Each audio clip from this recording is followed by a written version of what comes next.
Hello, Rama Pupoda. Hope all are in good health, feeling great, wonderful, having a happy and peaceful life. Now let's continue with the next devotee, B.V. Swami. There is a profound beauty in how the sequence of events unfolded in Bhagavan's life. This was a divine pattern that unraveled itself steadily, and by immersing ourselves in it, we will realize that it is not merely external. This pattern begins to take place within us too. This is the beauty of being with a saint or learning about his life. Our beloved Bhagavan stayed at Kanda Ashramam between 1916 and 1922, during which time serious spiritual seekers started slowly streaming in. It was during this glorious period that Bhagavan, with a single glance of grace, established each one in inner solitude. It was also during this time that Narayana Guru, a great saint from Kerala, visited him. So impressed and ecstatic was he about Bhagavan's exalted state that he summoned two of his disciples and told them, "Both of you should stay here for 6 months and make necessary arrangements for food and accommodation for visiting pilgrims, thus letting thousands visit the Maharishi every day and benefit spiritually. Let Maharishi's greatness be made known in circles of scholars and earnest seekers by your going to them and speaking up to them, thereby spreading Maharishi's glory." Before the act of spreading Bhagavan's glory and message took place, Father Arunachala saw to it that two preparatory steps were accomplished. The first step of recognizing Bhagavan's greatness and giving him a name was accomplished by Kavyakanta Ganapati Muni. Arunachala chose the greatest scholar of that time to name the young Brahmin boy as Bhagavan Sri Ramana Maharishi. As the second step, the teachings had to be organized. For this, Bhagavan enunciated the teaching of Who Am I? Through Siva Prakasham Pillai, self-enquiry through Gambiram Sheshaya, and the Sri Ramana Gita through Kavyakanta Ganapati Muni. This accomplished, Father Arunachala sent his son Bhagavan down from his lap to his feet because the time had come for the message to be spread. For the third step of spreading the message, Arunachala sent three boulders, B.V. Narashimaswami, Sudananda Bharati, and Krishna Bhikshu.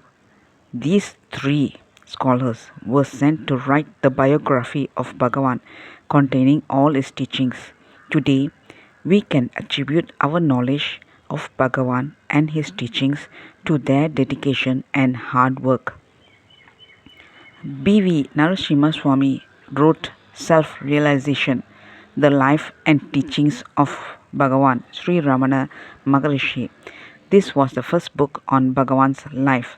B.V. Narasimhaswamy BVN was unique because he was the first person to dedicate himself to writing Bhagavan's biography in English. He gathered information that ran into 2,000 pages and skillfully cut it down to a concise and readable form spanning 250 pages. It was published in 1930.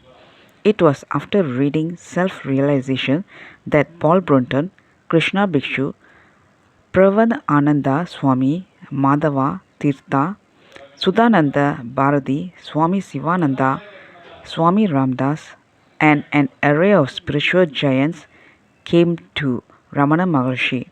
Many give the credit of Bhagavan's widespread recognition to Paul Brunton, but they do not know that it was this book that drew Brunton to Bhagavan. BVN was a brilliant lawyer in Salem 90 miles from Arunachala. He was a very famous politician, a great orator and writer with a razor sharp intellect that drove straight into the heart of a subject and extracted its truth. It is thanks to his questioning mind that we now have this brilliant book, which attracted an audience of communicators who became the West's gateway to Advaita Vedanta. God's divine play, Leela, however, is unpredictable and a mystery. When he was at the zenith of prosperity, name, and fame, a massive family tragedy gave BVN a rude shock. His two children drowned in the well in his very own yard right before his eyes. All he could do was watch helplessly without being able to save them. Unable to bear his grief, he resigned from the War Council and gave up his political career. He disappointed many Indian leaders because talented individuals like him were needed for India's freedom struggle. He came to know of Ramana Maharshi and headed straight to Ramana Ashramam. On seeing Bhagavan, he fell at his holy feet. Bhagavan accepted him with a single glance, directed him to a cave, and asked him to meditate there. As a good disciple, he unquestioningly abided by his master's instruction. He spent 3 years in seclusion, in complete contemplation and meditation. However, he realized that there was something which was drastically needed, a book on Bhagavan's life. I must bring out the biography of Bhagavan, a living sage. Nobody knows about his life except for a few instances which may even be factually incorrect. This was a demanding responsibility because even though Bhagavan was not under a vow of silence, he did not talk much and then too rarely about himself. BVN sought Bhagavan's permission and Bhagavan graciously consented. He started the process of asking Bhagavan questions. Bhagavan did not always respond because sometimes he did not feel like talking. However, BVN was persistent. He doggedly followed Bhagavan wherever he went, even slept next to Bhagavan at night. Whenever he asked a question, his whole attention would be focused on receiving an answer.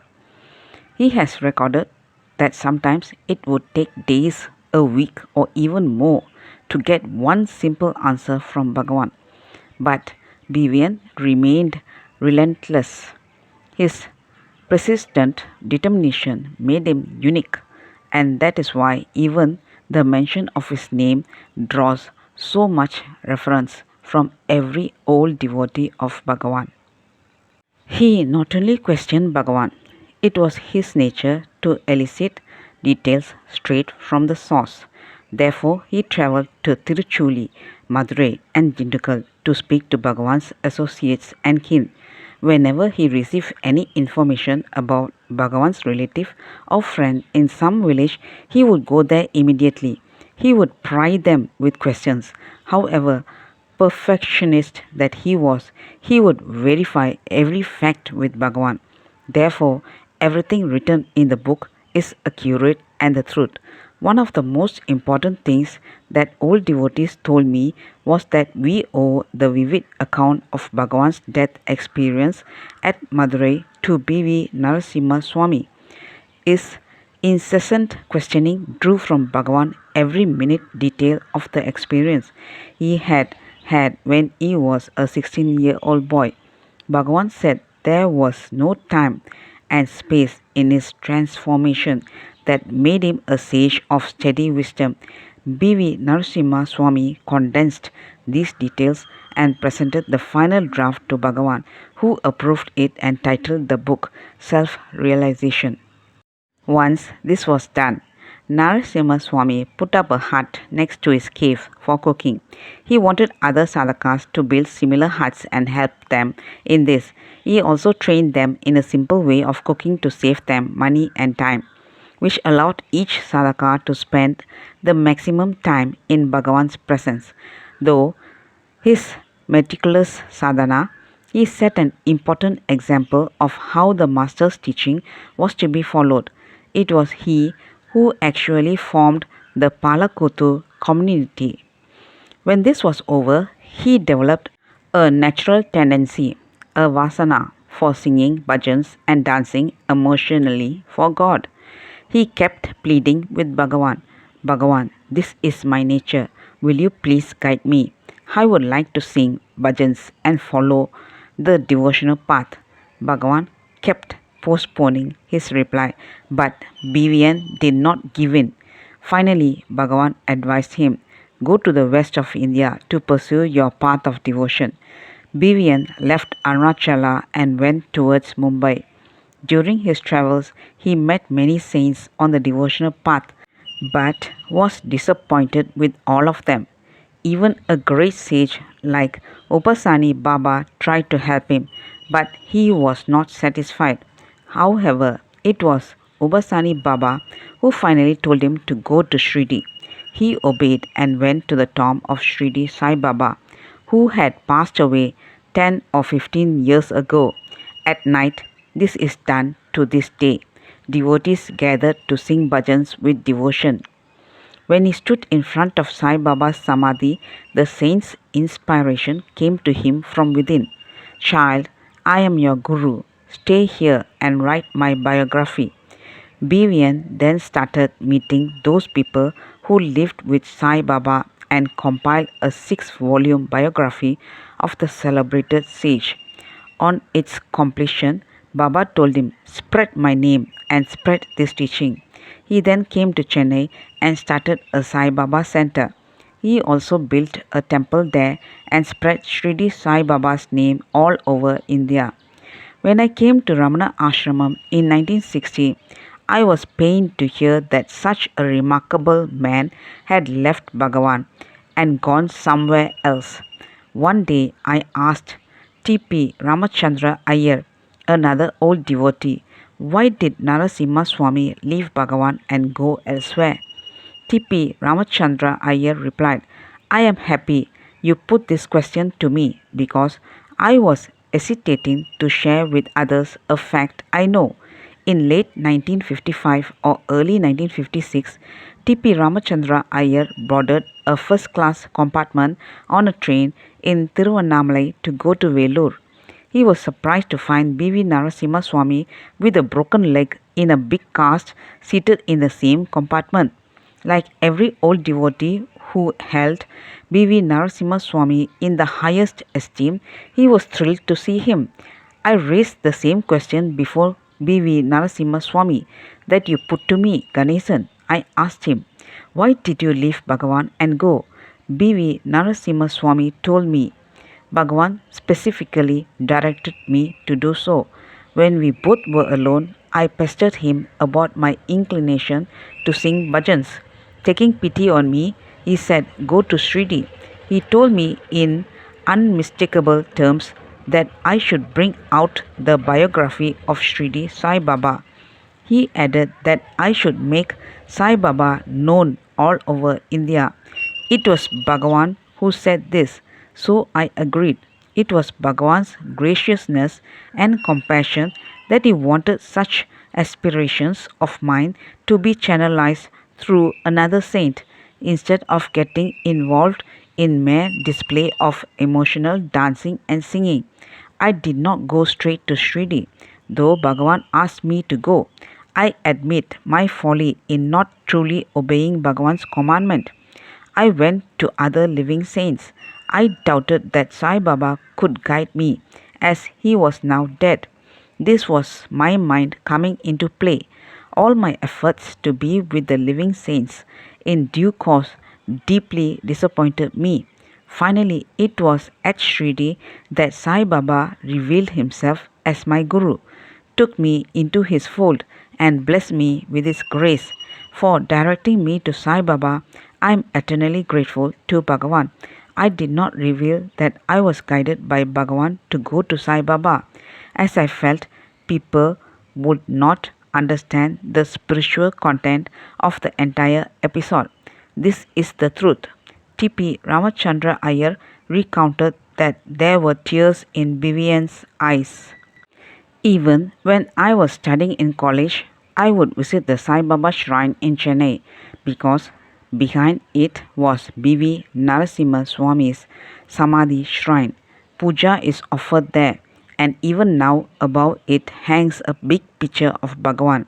Since it was Bhagavan who directed B.V. Narasimha to go to Sai Baba, I would prostrate before Sai Baba's shrine, receive his blessings, and then prostrate before B.V. Narasimha Samadhi, as it was he who made Bhagavan and his message known throughout the world. That's all, folks. Let's continue in the next chapter. Thank you. Bye bye. Rama Rama Pupoda.